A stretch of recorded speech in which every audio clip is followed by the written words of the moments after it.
and welcome to Culture on I24News. I'm Oded Grober. Thank you for joining me. Today on our show, we'll talk to the owner of Jerusalem's new art gallery, Rosenbach Contemporary. We'll meet Israeli singer Nasreen Kadri and hear about popular uprising against the exclusion of women from comics and toys. Rosenbach Contemporary is a new art gallery in Jerusalem focusing on Israeli art. It was founded by Uri Rosenbach, who, after working for various galleries and auction houses for many years, decided to open his own place. The gallery is currently exhibiting a show titled Modernism 2016. I'm very happy to have Uri in the studio to tell us all about it. Thank you for coming in, Uri. Thank you for having me. So let's start with the obvious, maybe. You know, we've had all sorts of gallerists in the studio before. Something about you is a little different. Maybe you can help me put my finger on it. Well, I guess if we look at the different types of galleries that you have in Tel Aviv as opposed to what's in Jerusalem, and the different types of gallery owners that you have in Tel Aviv as opposed to in Jerusalem, and if you just look at the way I look, I guess that pretty much says for itself. If we talk about the different types of galleries in Jerusalem, we are, I guess you would say, the only the only gallery that specializes in showing and promoting contemporary Israeli art. Right. The majority of the galleries will show either Judaica or they'll show more classical art. Mm-hmm. It's our intention really to go with something which is much more prevalent in Tel Aviv, which is, of course, contemporary Israeli art. It's a pretty bold move, even if it doesn't, why is it a bold move? Let me ask you that. Well, first of all, I would say, obviously, when you're dealing with the types of artwork that I had been dealing with in the past, when you're dealing with much larger numbers, mm-hmm. That's obviously one thing. Now we're dealing with much smaller numbers. Mm-hmm. You're also dealing with, let's say, some artists are more established, some artists are less established. You're really almost being a startup. Yeah. So why did you decide? I mean, it doesn't sound, on the surface of it, doesn't sound like a great career move, but I have a feeling that you have other reasoning. Well, I would say when a person is looking to open a new business, I guess there are several ways of doing it. One is if there's the bakery on the corner, and it's doing well, so you open a bakery because everybody's looking for bakeries. That's one approach. That's one approach. Another approach is you go to if there isn't a bakery. If there's no bakery, well, and something which could be done, and it's something which is go open a bakery.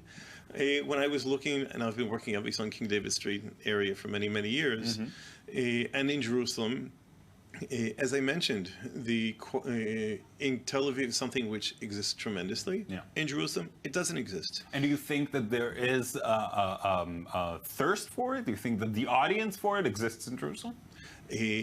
Jerusalem, I would say you can split it up into several different. Obviously, I chose the King David area because that's an area, very tourist area. Mm-hmm. Everybody who comes to visit Israel spends time in that area. Certainly.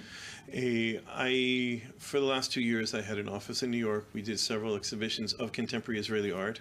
And what I've discovered that many of the people who had purchased from me paintings in the past on a certain higher level mm-hmm. are now looking to do something which is a little bit different, which is contemporary Israeli art. So the answer is, in terms of the tourist market, yes, there is a thirst for it. There's an interest in it. Yeah. Obviously, you have a certain level of a clientele who's getting up in years, if you will, and their children are now beginning to collect. And there's something for a younger generation, which I feel is. Now, if we touch on the subject of the ultra-Orthodox community and the art world, it's a complicated relationship between the two. I guess if you talk historically, the religious Jewish community historically had been collectors of, whether it's silver, Judaica, silver, and whatnot.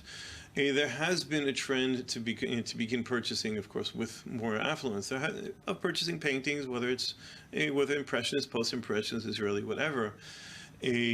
There obviously are many restrictions. Exactly. For example, we have certain things which we don't show, whether it's things which are immodest, things which are very far off political statements, which are things which we'll find. And how do artists react when you put these constraints on the table? it was very interesting because when I first came up with the idea, a lot of particularly the galleries and curators were saying, the first thing you're going to find, you cannot restrict an artist to do something. And I said, the moment an artist has an idea and puts it on a canvas or on paper or in any other media that he works in, he's already restricting himself because he took it from something which is very abstract and puts it down into something which is not abstract, which is concrete. Okay. And all I'm saying is, once you have that restriction, so go a little bit further. You're restricting yourself on the one hand. On the other hand, you're expanding yourself because when you're making a certain statement, you're talking to a narrow population, and now I'm saying let's look for more of a common area, a common ground, and talk to more people. And it's something which is very interesting, that people from all walks of life and the entire political spectrum who come in, they can all relate to what I'm showing. So you may be limiting yourself in some way with the subject matter, but you will reach a much larger number of people. It's not a matter of just reaching the larger. It's a larger number of people. I mean, art. Let's say in art, whatever. It's the artist is trying to express something. It's what he's doing instead of expressing to himself or to a small number of people, it's basically forcing him to have a conversation with a larger number of people. But do you expect that people from the ultra-Orthodox community will come in and purchase some works? Yes, I do. In fact, I've had a lot of people coming in already interested. That's great to hear. Let's talk about the exhibition that's currently on, Modernism 2016. What's it about? Why go with that as one of your first exhibitions? Maybe what I should, if I go back one exhibition previous, our first exhibition was called Merkaz, which means centrality. The idea being the idea of central. We were coming and saying that centrality is actually something which is very subjective. The world, everybody in the world, in Israel, thinks that Tel Aviv is the center of the Israeli art market. On the other hand, Jerusalem is considered the center of the world. So basically, what we're doing is we took something which is considered on the one hand being very central to Tel Aviv, bring it to Jerusalem, which is more, on the one hand, a global center, more of a global centralizing.